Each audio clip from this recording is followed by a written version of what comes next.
ज्ञान RV YouTube channel में आप सभी का स्वागत है।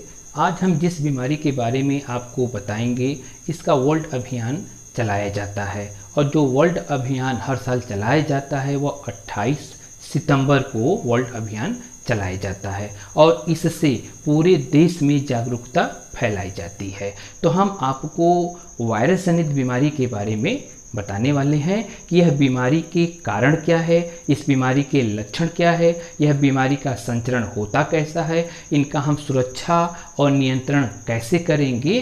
तो सभी चीज़ों को मैं अभी थोड़ी देर में इसको विवरण देने वाला हूँ, तो आप हमारे चैनल पर बने रहिए। इससे पहले मैंने आपको जो विषाणु जनित बीमारी के बारे में बताया था, चाहे वह सर्दी हो, चिकन पॉक्स हो, पोलियो हो, तो उससे संबंधित वीडियो आपने नहीं देखा है तो डिस्क्रिप्शन बॉक्स में लिंक दिया गया है, वहां से जाकर आप देख सकते हैं। तो मैं जिस बीमारी के बारे में आज आपसे अभी बात करने वाला हूं, उस बीमारी का नाम है रेबीज, यानी रेबीज वायरस।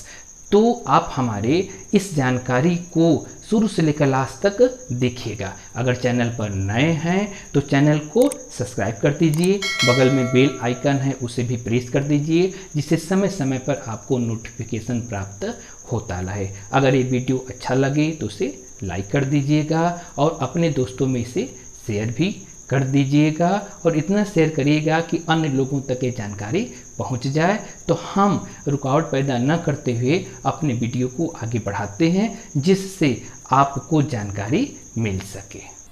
आज हम आपको जिस बीमारी के बारे में बताने जा रहे हैं, उस बीमारी का नाम है रेबीज।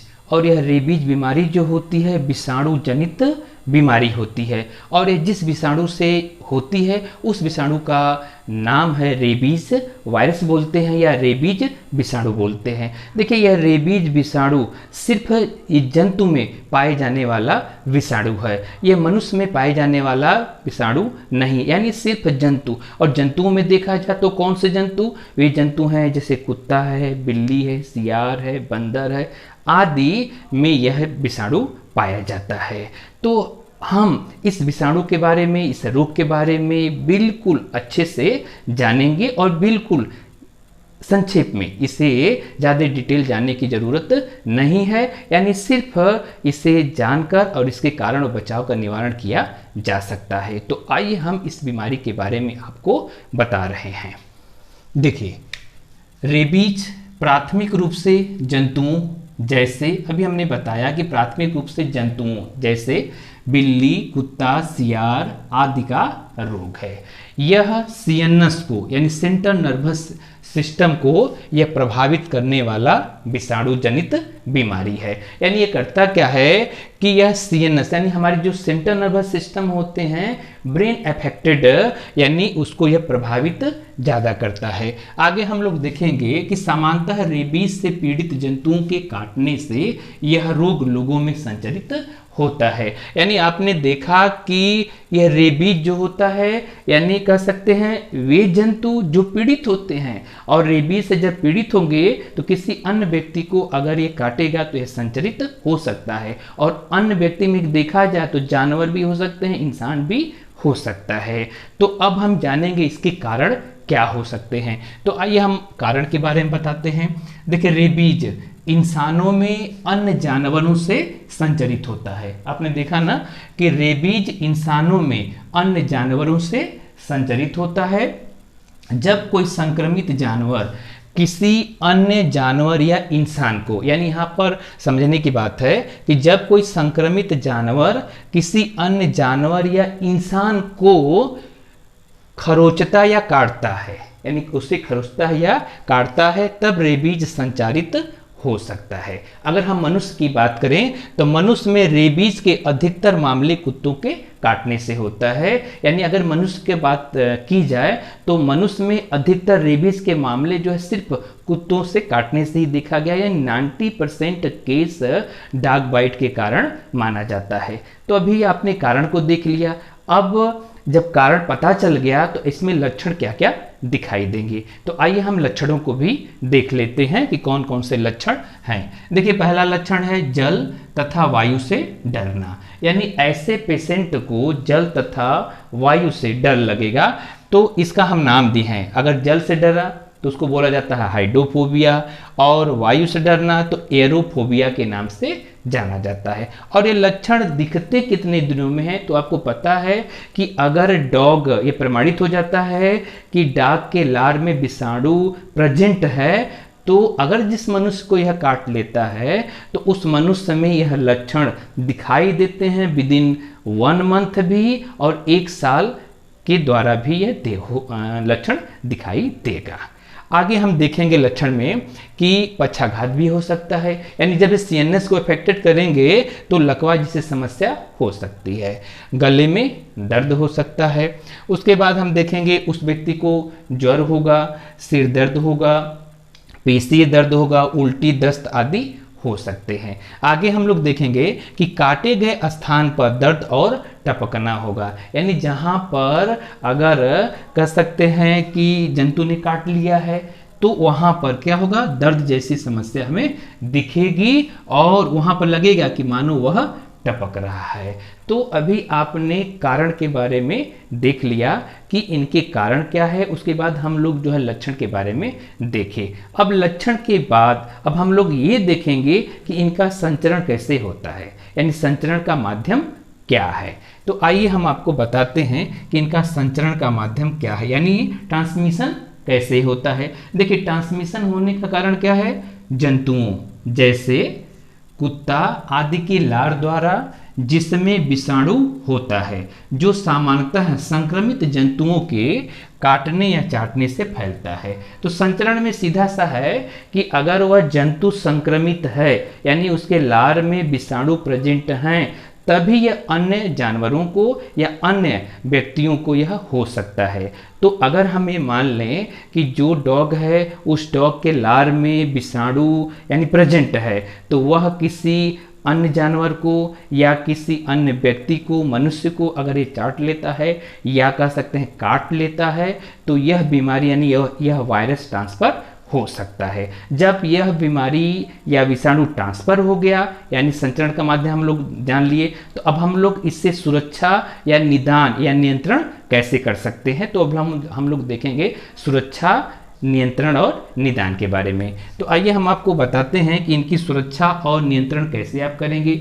ध्यान रखिएगा, पहला पॉइंट में आपको बताया जा रहा है कि घाव को साबुन से रगड़ कर धोना चाहिए, यानी जहां पर डॉग ने काट लिया है उस स्थान को यानी बिल्कुल क्या है, रगड़ रगड़ कर साबुन से धो लेना चाहिए। और इस पर 75% एल्कोहल, यानी वहां पर धोने के बाद 75% एल्कोहल या टिंचर आयोडीन लगा देना चाहिए। आगे हम लोग देखते हैं कि एंटी रेबीज एंटी सीरम का उचित टीका लगवाना चाहिए, यानी पहले ये प्रमाणित आप कर लें कि जो डॉग ने काटा है वह वायरस जनित है कि नहीं। अगर ये प्रमाणित हो जाता है कि यह वायरस जनित है, तभी टीका लगाने का प्रावधान बताया गया है। आइए देखते हैं कि टीके का क्या प्रावधान है। देखिए 5 ml खुराक का मानव द्विगुणित कोशिका टीका को, यानी जो खुराक तैयार की गई है वह खुराक किस लिए है, तो यहाँ बताया जाता है मानव द्विगुणित कोशिका टीका को, यानी सबसे पहले जांघ में 28 दिन के अंदर, यानी जांघ में 28 दिन के अंदर हम लगाकर इसे देख लेते हैं। यानी हम बताते हैं जैसे 0 यहाँ कहा गया है 0, 3, 7, 14 तथा 28वें दिन। तो इसका लगाने का तरीका है कि अगर ये प्रमाणित हो जाए कि उस व्यक्ति को यह वायरस है, तो सबसे पहले पहला खुराक जिस दिन दिया जाता है उसको 1 दिन या 0 बोला जाता है, फिर तीसरे दिन, फिर 7वें दिन, फिर 14वें दिन, फिर 28वें दिन खुराक उसे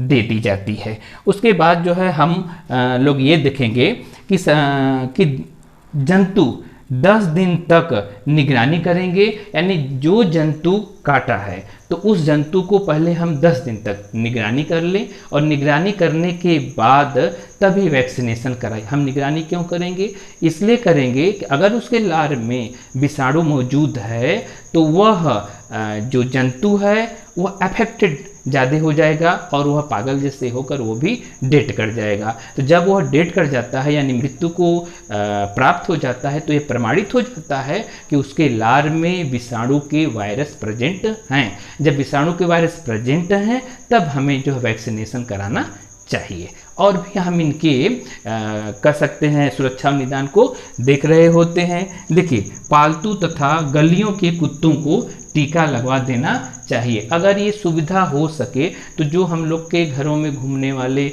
जो पालतू हों या घूमने वाले डॉग हों उनको भी टीकाकरण किया जा सकता है। तो अभी हमने आपको सुरक्षा और नियंत्रण के बारे में बताया। अब हम आपको ये बताना चाहेंगे कि इस रेबीज की खोज कब हुई और इस रेबीज से संबंधित वैक्सीनेशन यानी टीकाकरण कब किया गया, किसने किया, इनके बारे में हम आपको अब बताएंगे।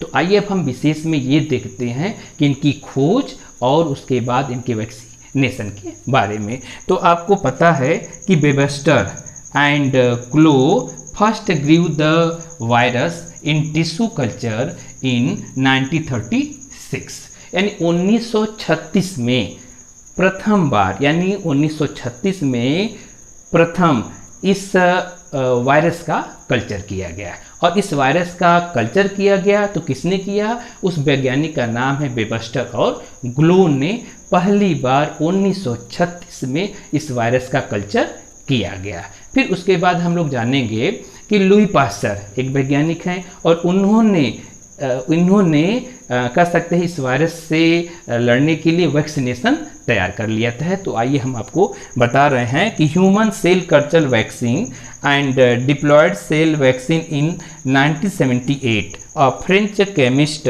Lewis Pasteur 1822-95 is often called the founder of the microbiology. यानी यहाँ पर हमको देखने की बात यह है कि ह्यूमन सेल के लिए जो वैक्सीन तैयार की गई थी वह वैक्सीन तैयार की गई थी 1978 में। यानी 1978 में ये वैक्सीन बनाई गई। और बनाया कौन? तो फ्रेंच वैज्ञानिक थे जिनका नाम था लुई पास्चर था। और लुई पास्चर का जन्म 1822 में हुआ था और मृत्यु 1895 में हुई थी। और इन्हें हम लोग फाउंडर ऑफ माइक्रोबायोलॉजी कहते, यानी यह माइक्रोबायोलॉजी के फाउंडर थे। तो अभी आपने विशेष में ये देखा कि इस वायरस को खोज कैसे हुई, तो इस वायरस की खोज के बारे में देखा। फिर उसके बाद जो है पोलियो की वैक्सीन किसने बनाया, तो इस सारी जानकारी मैंने आपको बिल्कुल संक्षेप में दे दिया है। तो मेरे द्वारा दी गई यह जानकारी आपको कैसा लगा अपने कमेंट बॉक्स में ज़रूर लिखिएगा। अगर यह वीडियो अच्छा लगेगा तो इसे लाइक भी कर दीजिएगा और अपने दोस्तों में इसे खूब शेयर कर दीजिएगा। अगले वीडियो के साथ हम आपके फिर मिलेंगे। तब तक आप सभी को धन्यवाद।